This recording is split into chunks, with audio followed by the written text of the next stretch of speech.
Assalamualaikum warahmatullahi wabarakatuh. Selamat sore. Kembali bersama saya Wijaksana Setra Gali Mandiri. Nomor induk mahasiswa 2001010720028, kelas SI 402, Prodi Sistem Informasi Universitas Siber Asia.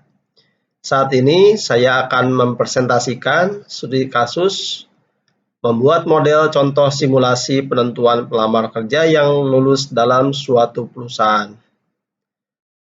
Presentasi ini dibuat untuk memenuhi ujian tengah semester mata kuliah Bisnis Intelligence dengan dosen pengampu Bapak Dr. Ucuk Darussalam STMT.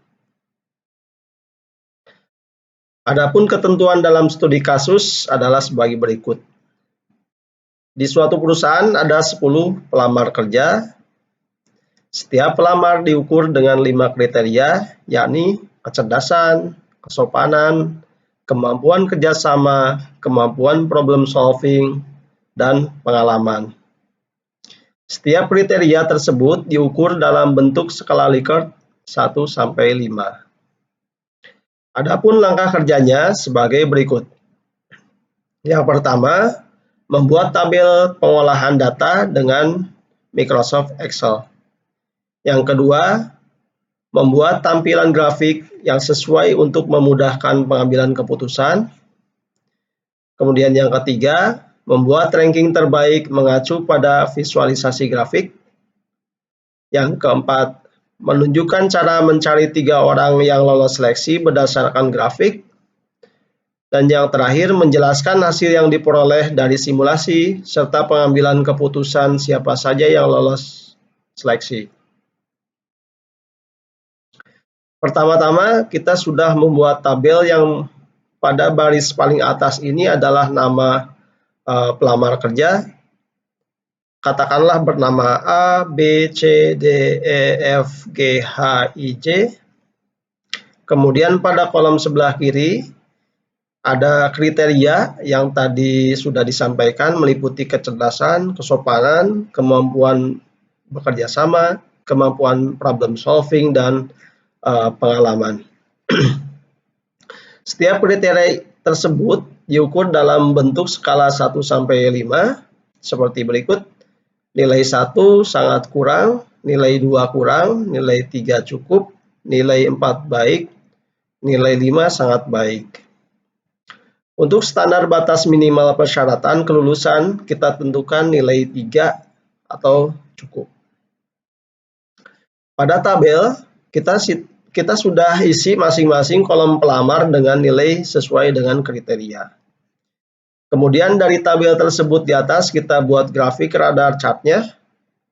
Radar chart ini bertujuan untuk memvisualisasikan hasil penilaian agar memudahkan pengambilan keputusan. Di sini untuk skor nilai 1 dan 2 akan berada pada area dalam garis standar, yang artinya apabila hasil masuk dalam area ini, maka kategorinya tidak lolos seleksi. Sedangkan untuk skor 3, 4, 5 akan berada pada area luar garis standar, yang mana apabila hasil masuk area ini, maka kategorinya lolos seleksi. Selanjutnya masing-masing pelamar kita sudah buatkan chartnya. Kita lihat pelamar A. Garis biru pelamar A berada di paling luar chart. Sementara yang berwarna merah ini adalah batas minimum persyaratan. Jadi hasil pelamar A ini sangat baik. Kemudian kita lihat chart pelamar B, C, D masih berada pada area luar garis standar warna merah. Begitu juga dengan hasil pelamar E dan F.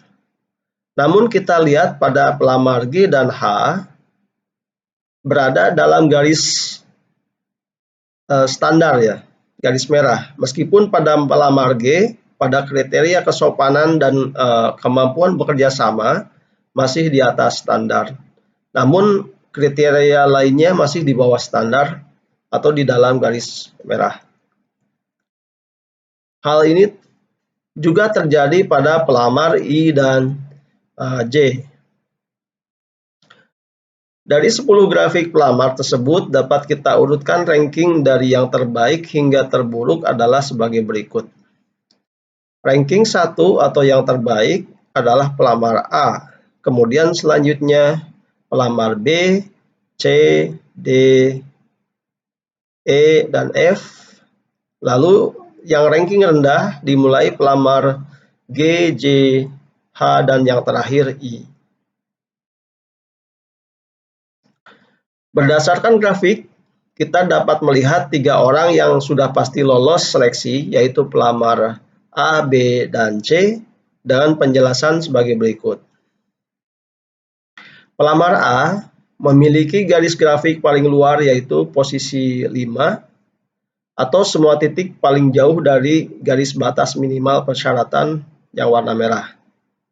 Pelamar B memiliki 3 titik grafik paling luar pada posisi 5 ya, dan 2 titik di garis 4 masih di luar dari garis batas minimal persyaratan. Pelamar C memiliki garis dengan semua titik merata pada posisi 4. Ini masih di luar dari garis batas minimal persyaratan. Berdasarkan grafik di atas, bahwa yang kategori lolos seleksi adalah pelamar yang memiliki semua titik atau garis di luar dan atau berada pada garis batas minimal persyaratan. Sehingga untuk yang berada di dalam garis batas meskipun hanya 1 titik termasuk dalam kategori tidak lolos. Dalam studi kasus yang kita buat ini, yang lolos seleksi adalah pelamar A, B, C, D, E, dan F. Demikian presentasi ini saya sampaikan. Mohon maaf apabila banyak kekurangannya. Sampai jumpa di video saya lainnya. Terima kasih atas perhatiannya. Assalamualaikum warahmatullahi wabarakatuh.